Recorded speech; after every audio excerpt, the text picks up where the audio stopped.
तो तो शिरा मी खाल्ला ना, तो दिसायला तर चांगलाच होता. पण खाल्ल्यानंतर मला हुबेहूब माझ्या आईच्या हातचा शिरा वाटला. त्या दिवसानंतर सुप्रियाने आत्तापर्यंत एकदाही शिरा केलेला नाही आहे. पण ती घंटी वाजायची बाकी होती आणि ती 1984 मध्ये वाजली आणि 85 ला लग्न केलं. वाह! ती घंटी आजही वाजते आणि अरे बापरे! ती तेव्हा एकदाच वाजली होती. आता दिवस रात्र वाजते. मंडळी नमस्कार, मी प्रेरणा. तुम्ही बघताय सकाळ प्रीमियर. सध्या एका चित्रपटाबद्दल भरपूर बोललं जातंय आणि तो चित्रपट म्हणजे स्थळ. या चित्रपटाचं गाणं आलं, ट्रेलर आला आणि या सगळ्याने आता सगळ्यांची उत्कंठा जी आहे ती सगळ्यात जास्त वाढवलेली आहे. आणि या निमित्तानं या चित्रपटाचे प्रस्तुतकर्ता, अभिनेते, लोकप्रिय अभिनेते सचिन पिळगावकर सर आणि या चित्रपटाची टीम त्यांच्यासोबत आपण आज गप्पा मारणार आहोत. खूप खूप स्वागत आहे तुमचं सकाळमध्ये आणि मला खूप छान वाटतंय सर कारण नवरा माझा नवसाचा 2 याला मिळालेले पुरस्कार त्याचं अभिनंदन तर आहेच आणि त्यानंतर आता पुन्हा लगेचच स्थळ या चित्रपटासाठी तुम्ही प्रमोशनसाठी येत आहे. तर सगळ्यात आधी तोच प्रश्न की चित्रपटाला मिळणारे पुरस्कार. त्याआधी चित्रपटाला मिळालेलं यश ते गेल्या वर्षीचं आहे सगळं. पण यावर्षी पुरस्कारांनी सुरुवात झालेली आहे.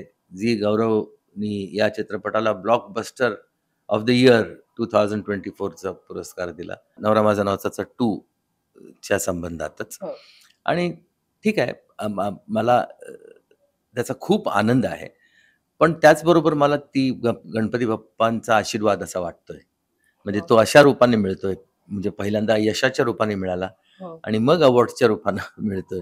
हे सगळं म्हणजे मला तरी असं वाटतं, की हा जे काही कौतुक करतायत त्यांच्या मनाचा मोठेपणा आहे असं मी मानतो. स्थळ हा चित्रपट सुद्धा एक इंडिपेंडंट चित्रपट आहे हं. आणि ह्याला मी सपोर्ट करायचं हो म्हटलं, ह्याच्या मागचं मूळ कारण म्हणजे मला हा चित्रपट प्रचंड आवडला. हं. कारण नुसतं चला आपण कोणाला मदत करायला म्हणून आपण जेव्हा पुढे जातो, तेव्हा आपण मदत करतो. नाव नाही देत स्वतःचं. हो. कळलं? कारण नाव जर द्यायचं असेल ना, तर मग ते विचारपूर्वक द्यावं लागतं. हं. कोणत्याही चित्रपटाला आपण आपलं नाव नाही देऊ शकत. अगदी.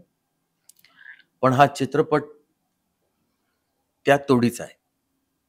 या चित्रपटाचे जे लेखक दिग्दर्शक आहेत, जयंत सोमलकर, जे इथे उपस्थित आहेत. हं. त्यांनी जे काही सांगण्याचा प्रयत्न केलाय आणि ज्या पद्धतीनं सांगण्याचा प्रयत्न केलाय, ती पद्धत मला खूप आवडली. बरं. मी कसं आहे तुला सांगू का? म्हणजे मला तुला नव्याने माझी ओळख करून द्यायची गरज नाही. तुम्ही लोकं सगळेजण तुमच्या लहानपणापासून मला ओळखता. हो. आणि असेही ओळखता इन आणि द सेन्स असेही. असेच म्हणतो मी, असे जास्त.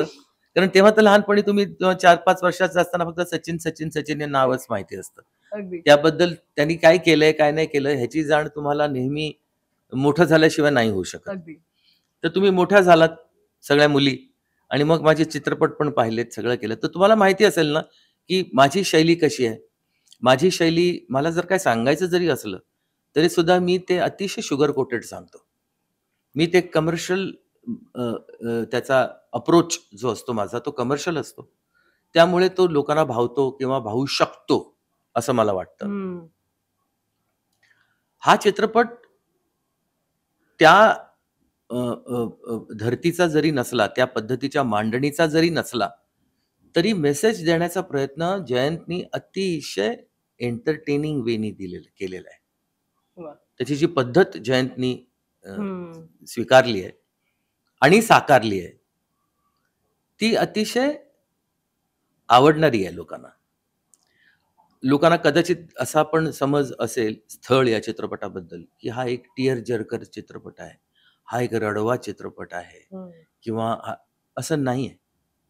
आपल्या वैयक्तिक जीवनात किंवा दर दिवशी सुद्धा आपल्याला वेगवेगळ्या भावनांना सामोरं जावं लागतं.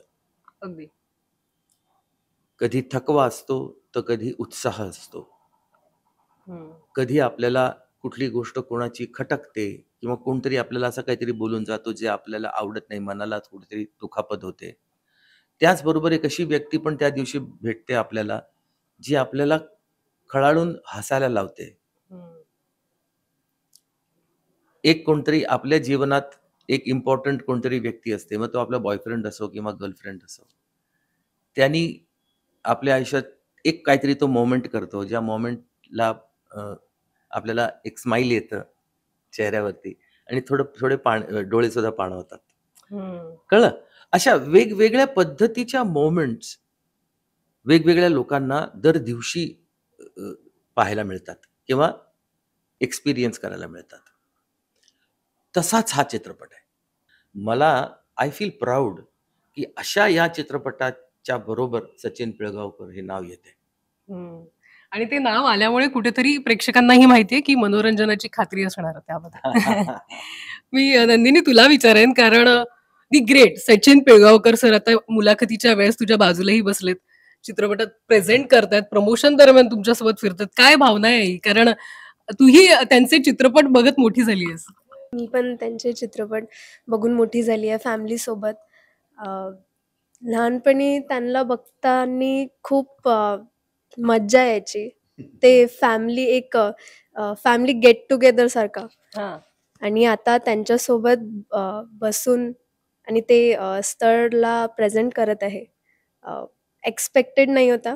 माझ्यासाठी खूप खुशीची गोष्ट आहे. माझ्या फॅमिलीसाठी पण खूप खुशीची गोष्ट आहे. मी खूप आभारी आहे सरांची आणि खूप छान वाटत आहे मला. अनएक्सपेक्टेड होतं. I am happy to be with him. सरांसोबत शिकायला मिळते आणि खूप मज्जा येते मला. चित्रपटात काम करून कसं वाटलं? पहिल्यांदा चित्रपटात काम केलंस, कसं वाटलं तुला? पहिल्यांदा खूप छान वाटलं मला. कधी विचार नाही केलं होतं की स्क्रीन एखादी मोठी स्क्रीनमध्ये मी ॲज अ मेन लीड हं. कधी काम करू शकेल.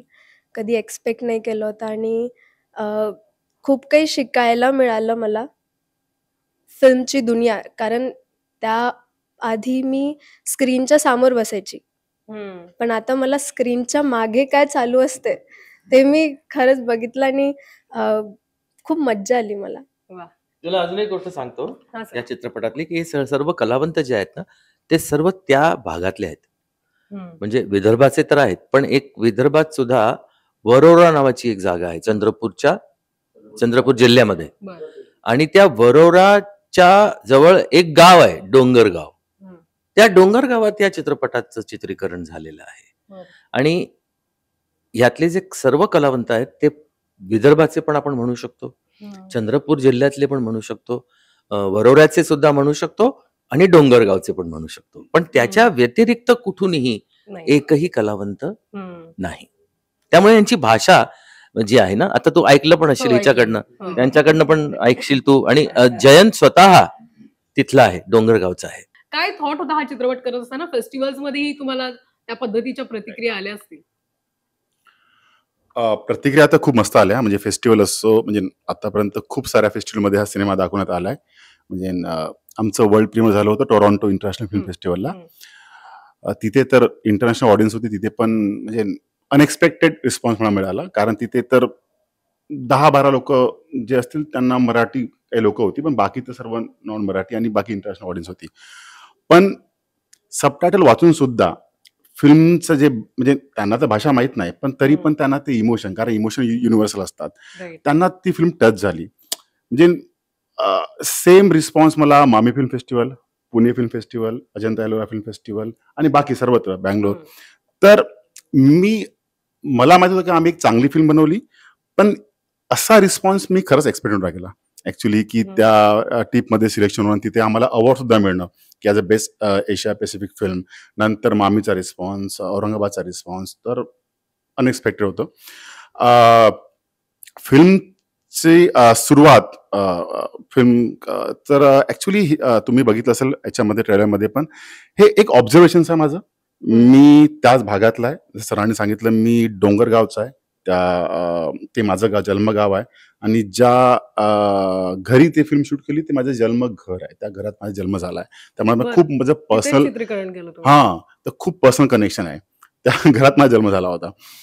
तर आणि ही जी संपूर्ण फिल्म आहे तुम्ही म्हणू शकता माझं ऑब्झर्वेशन आहे. कारण मला 7 बहिणी आहेत, म्हणजे 5 चुलत बहिणी, 2 सख्या बहिणी. तर त्यांचं सर्वांच्या मी बैठकी बघितल्या आहे.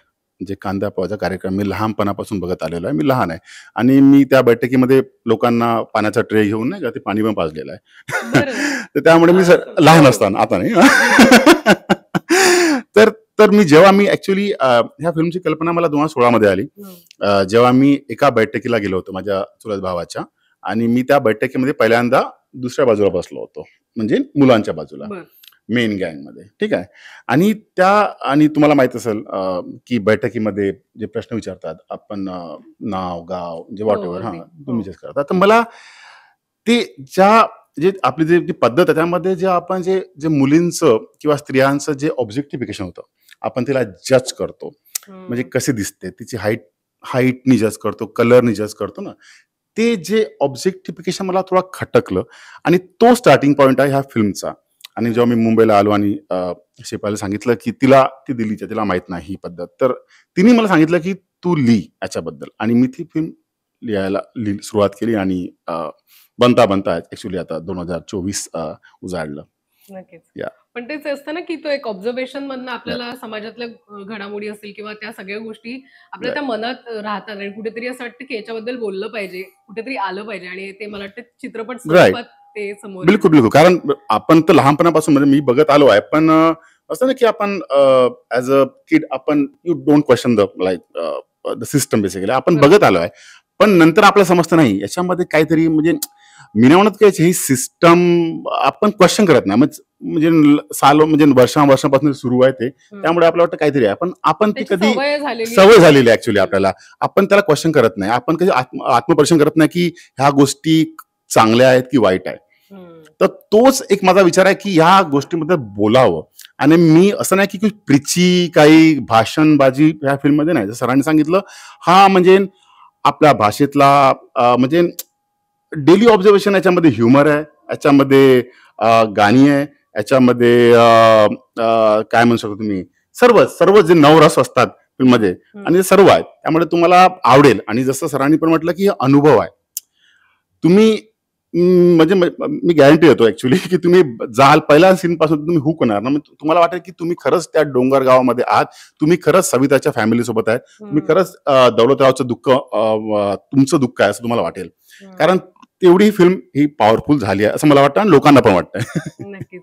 ते प्रदर्शनानंतर, प्रतिक्रियेनंतर समोर येईलच. बिलकुल. तुमच्या भूमिकेबद्दल जाणून घ्यायला आवडेल. जसं आम्हाला सचिन सरांनी सांगितलं की ही भूमिका देखील तितकीच महत्वाची आहे. तर तुमच्या भूमिकेबद्दल सांगा, आणि एकंदरीत कसा राहिला अनुभव गावात आणि ह्याच्यात सगळं तुम्ही शूट केलं तर? अनुभव खूप चांगला होता. हा चित्रपट, ही कन्सेप्ट जे जयंत सरांनी आम्हापर्यंत आणली आणि ती चित्रित केली. चित्रित करत असताना आम्ही ॲक्चुअल त्या गावचे असल्यामुळं, म्हणजे तिथले असल्यामुळं ते थोडंसं आम्हाला सहज गेलं. सहज म्हणजे, आणि जयंत सरांनी आमच्याकडनं जेवढं बेस्ट काढता येतं, त्यातला जो, आता मलाही बोलताना थोडंसं माझी भाषा सुद्धा नाही, तिकडली त्या गावची असल्यामुळं थोडंसं तुम्ही अनकम्फर्ट बिनधास्त हां, बोला. हां, हां. तुम्ही तुमच्याच भाषेत बोला. बोला. हां. तर ती गोष्ट आमच्याकडून काढून घेतली त्यांनी. आणि हे सर्व करत असताना आम्ही कधीही कॅमेरा फेस केलेला नाही, किंवा आम्ही कुठल्याही चित्रपटात म्हणा किंवा कुठल्याही नाटकामध्ये असं काही काम वगैरे केलेलं नाही आहे. त्याच्यामुळं ही जी दुनिया असते ही आमच्यासाठी अक्षरशः नवीन होती. त्याच्यामुळं ऑब्व्हियसली इथं येणारे जे अनुभव आहे हे तेवढेच नवे होते. चॅलेंजेस होते, बऱ्याच गोष्टी चुकत होत्या. सर आणि शेफाली मॅडम दोन्ही सेटवर येऊन आम्हाला सांगत होते की तुम्ही त्या सीनमध्ये राहा. खरं तर हे जे सीन जे आम्हाला प्रत्येक ॲज अ कॅरेक्टर दिले, म्हणजे मी, मुलीचे वडील, मुलगी, एक कुटुंब व्यवस्था आपल्या देशामध्ये खूप मायने ठेवते, आणि त्यातल्या त्यात समाज व्यवस्थाही. ह्या दोन्ही गोष्टी आहे, कुटुंब व्यवस्था आणि समाज व्यवस्था. याला जे एक चाकोरी असतं, चाकोरी, आणि त्या चाकोरीत राहून प्रत्येकाला आपलं कॅरेक्टर आपल्या कुटुंब व्यवस्थेत पूर्ण करायचं असतं, आणि ते करतोय आपण. खरं सांगायचं म्हणजे स्थळ हा जो चित्रपट, हे जे नाव आहे, आणि जयंत सरांची ही जे संकल्पना आहे की त्यांनी जे त्यांच्या जीवनात अनुभवलं हे आम्ही पण आमच्या जीवनात अनुभवलंय आणि ते तेवढंच शाश्वत आहे, सत्य आहे. त्याच्यामुळं थोडंसं आम्हाला इझी गेलं आणि ते करताना तेवढं असं वाटलं नाही, की फक्त आम्हाला एकच चॅलेंज होतं, की कॅमेरासमोर समोर कसं कॅमेरा आहे. बोलायचं किंवा कॅमेरासमोर कुठं बघायचं, कुठं उभं राहायचं, ह्या गोष्टी थोड्याशा शिकाव्या लागल्या आणि त्या शिकताना खूप मजा आली. नक्कीच. पण संजय सर मला ते सांगत असताना जाणवलं, की ते कॅरेक्टर्स आणि ते ज्या पद्धतीने सांगताय, की त्यांना त्या सगळ्या गोष्टी सोयीस्कर वाटल्या. त्यामुळे तो चित्रपटाचा रिअलिस्टिक अप्रोच आहे ना, तो समोर येईल. आणि काय वाटतं, की अशा पद्धतीचे चित्रपट कोणी स्टार व्हॅल्यू नाहीये. म्हणजे जिथे आपण म्हणतो, की हा स्टार आहे, या चित्रपटात हा चेहरा आहे, ही अभिनेत्री आहे, हा ॲक्टर आहे. या चित्रपटात कोणतेही स्टार पॉवर नाहीये. आहे ना, पण त्याची आहे. गंमत आहे तो आहे, स्टार कॉन्टेंट. पॉवर आहे या चित्रपटात. या चित्रपटाची स्टार पॉवर आहे या चित्रपटाचा कंटेंट. हं. कारण कंटेंट शिवाय काहीही होत नाही. काही तुम्ही कोणालाही आणा, कितीही पैसे खर्च करा, चालणार कंटेंट. अगदी. मग तुम्ही काय ज्याला म्हणतो ना आपण 200 कोटी रुपये 2 ॲक्टरला उभं करा. फायदा? नाही. त्याला जर त्याच्यामध्ये कंटेंट नसेल, तर 200 कोटी रुपये घेऊन काम करणारा सुपरस्टार करणार काय? अगदी. काहीच नाही करू शकत. तर या चित्रपटात स्टार व्हॅल्यू जर असेल तर ती म्हणजे आहेच आणि ती आहे कंटेंट. आणि ते कंटेंट जयंतनी अतिशय सुंदररित्या मांडलेलं आहे. या चित्रपटाचा स्क्रीन प्ले सुद्धा खूप सुंदर आहे, की जयंत हा एक चांगला लेखक आहे. दिग्दर्शक पण चांगला आहे. त्यांनी वेगवेगळ्या छोट्या-छोट्या गोष्टी पण दिग्दर्शनाच्या आधी केलेल्या आहेत.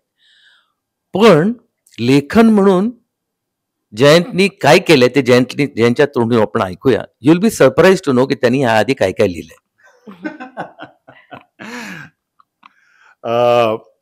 मी तसा इंजिनियर आहे बाय एज्युकेशन, ठीक आहे. बरं. तर एक गव्हर्नमेंट सीट मी वाया घालवली सरकारची. बापरे! इंजिनिअर टू फिल्मी सगळं फिल्ममेकर झालं. हा खूप आहेत, पण मी पण त्यापैकी एक आहे. तर माझं काय असं प्रोफेशनल काय एज्युकेशन नाही, म्हणजे माझं फिल्म मेकिंगचं. तर मी सुरुवात इंजिनिअरिंग सोडून मी इथे आलो मुंबईला, म्हणजे ऑब्व्हियसली घरच्यांचे थोडंसं ते नाराज झाले. फायनान्शियल. हां, हां. झालंय, पण मी आलो. ॲक्च्युली मी आलो आणि असंच इतर फिरत होतो. ॲक्च्युली फिल्म सिटीला गेलो, इकडे गेलो. मला काहीच कल्पना नव्हती मला फिल्म इंडस्ट्रीबद्दल. ना कोणी होतं, माझे मित्र होते, ना कोणी फॅमिली बॅकग्राऊंड होता. मी रँडमली आलो खरंच मुंबईमध्ये. माझ्या हं. मित्रांच्या सोबत राहिलो आणि मी जस्ट एक्सप्लोर करत होतो. मला माहिती होतं फिल्म सिटी नावाची जागा आहे, तिथे फिल्म बनतात, म्हणजे राइट. शूटिंग होतं. पण तेवढं सोपं नव्हतं, कारण माझं काही एज्युकेशन नव्हतं. पण मी ते सुरुवात केली, की मला एक काम मिळालं ॲज असिस्टंट डिरेक्टर एका ॲड फिल्मवर. पण मला ते मी खूप खराब एडी होतो बाय द वे. मी इतक्या शिवा खाल्ल्या डिरेक्टरच्या, की मी ते बरं. सोडलं. हं. खरंच. मी घाबरायचो ॲक्च्युली खूप. पण नंतर जसं रान म्हटलं रायटिंगचं कसं आलं, ते ॲक्सिडेंटली आलं, की मला ते जमत नव्हतं आणि मी टीव्हीवर ते स्टँडअप कॉमेडी बघत होतो. मी म्हटलं, "यार, हे तर मी पण लिहू शकतो."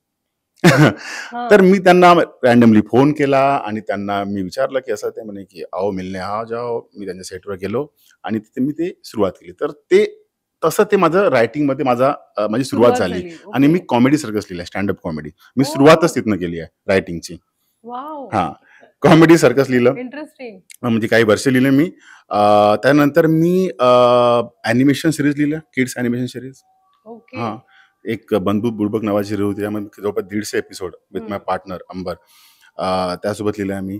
मी टीव्हीमध्ये काही डायलॉग रायटिंग पण केली आहे खूप सारे डेली सोपमध्ये.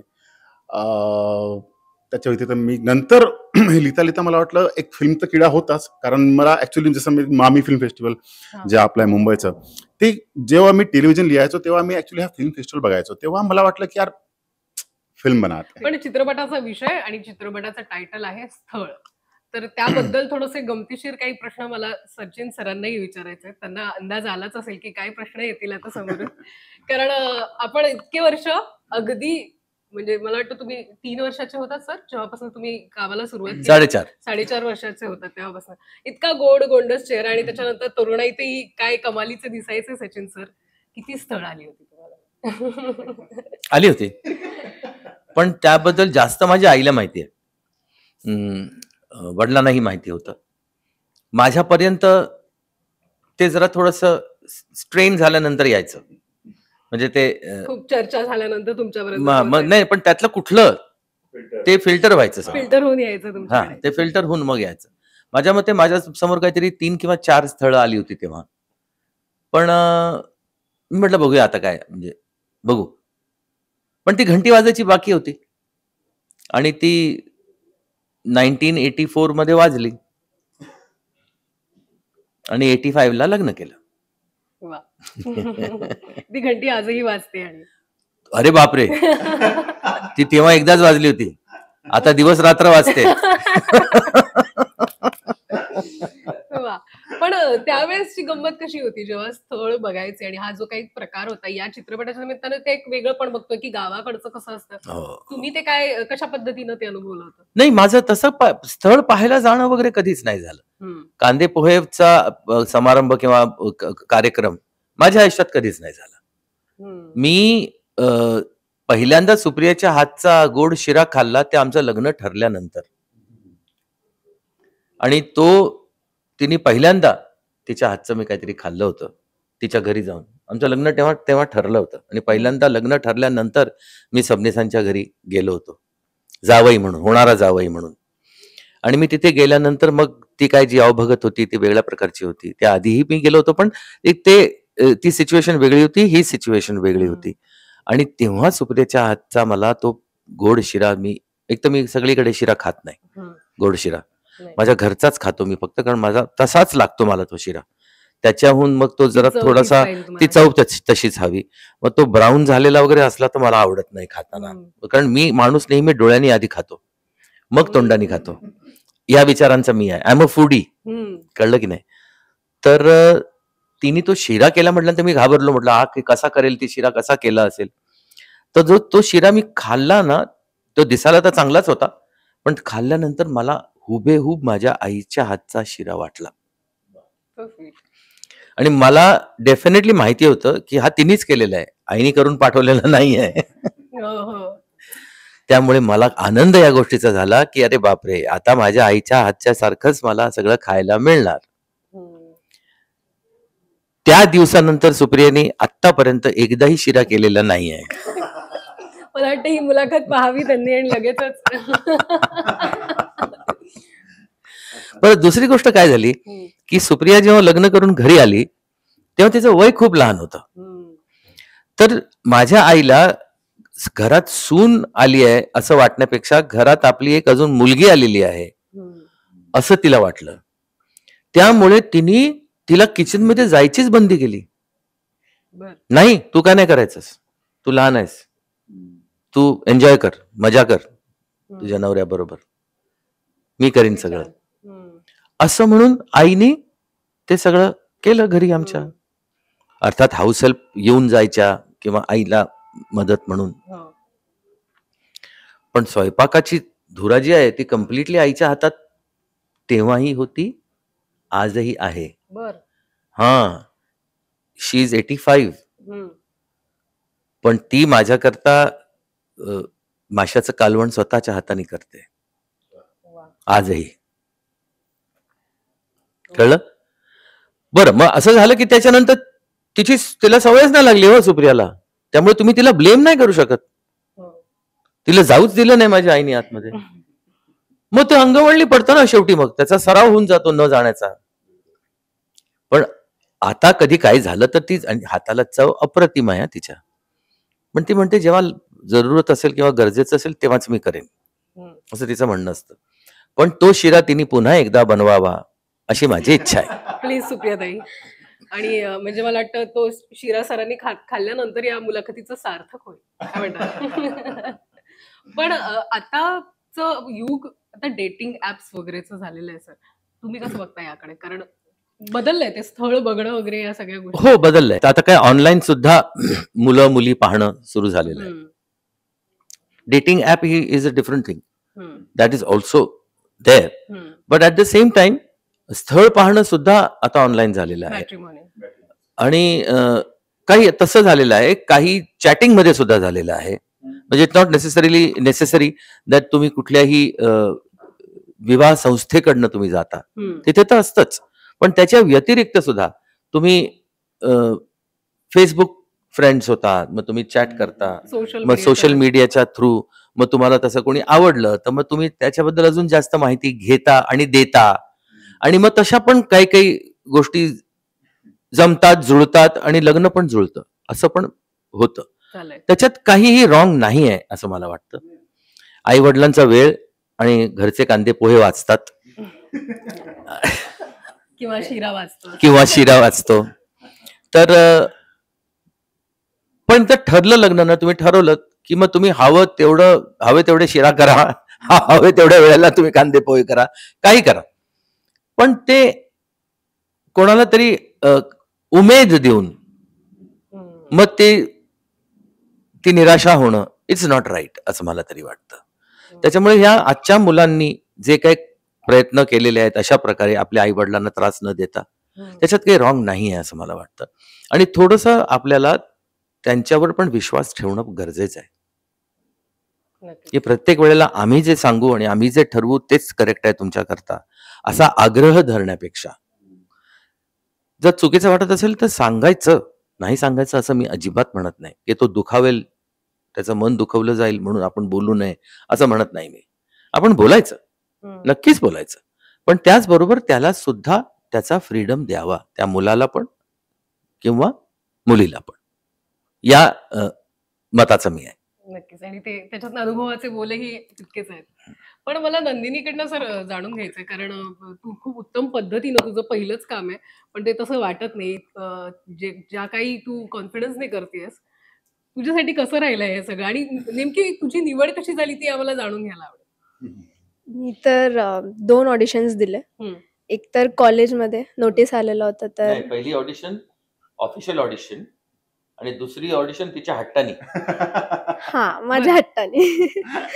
हां, पहिली ऑडिशनचं काय झालं ते सांग, मग दुसरी सांग. हो. पहिलं ऑडिशन तर कॉलेजमध्ये नोटीस आलेलं की हम्म. एक शॉर्ट फिल्मसाठी ऑडिशन्स आहे. Short नाही, feature. फीचर short लिहिलं होतं का? हां. आणि त्याला सांगितलं सगळं शॉर्ट मध्ये लिहा, तर म्हणून त्यांनी शॉर्ट फिल्म लिहिली. बर.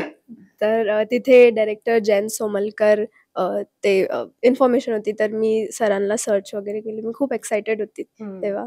आणि मग कॉलेजमध्ये ऑडिशन झालं, तर कॉलेजमध्ये तर सर होते, कॅमेरा होता, तर तेवढं ऑडिशनबद्दल काही माहीत नव्हतं, तर मी काही प्रिपेअर करून नाही गेले होते. पण मग मला माहीत झालं की चंद्रपूरला पण ऑडिशन आहे. हम्म. आणि मग माझ्या ते एक होतं की यार चंद्रपूरला जाऊया ऑडिशनला, हम्म. छान प्रिपेअर करून. घरी मी माझा दादा सपोर्टिव्ह होता, तर तोच बोलला की आपण चंद्रपूरला जाऊ, तू छान काहीतरी प्रिपेअर कर आणि तिथे जाऊन आपण ऑडिशन देऊ. तिथे पोहोचल्यानंतर सरांना शॉक लागलं की अरे तू तर पर काल चालू होती. हां. परत आली तू. बरं.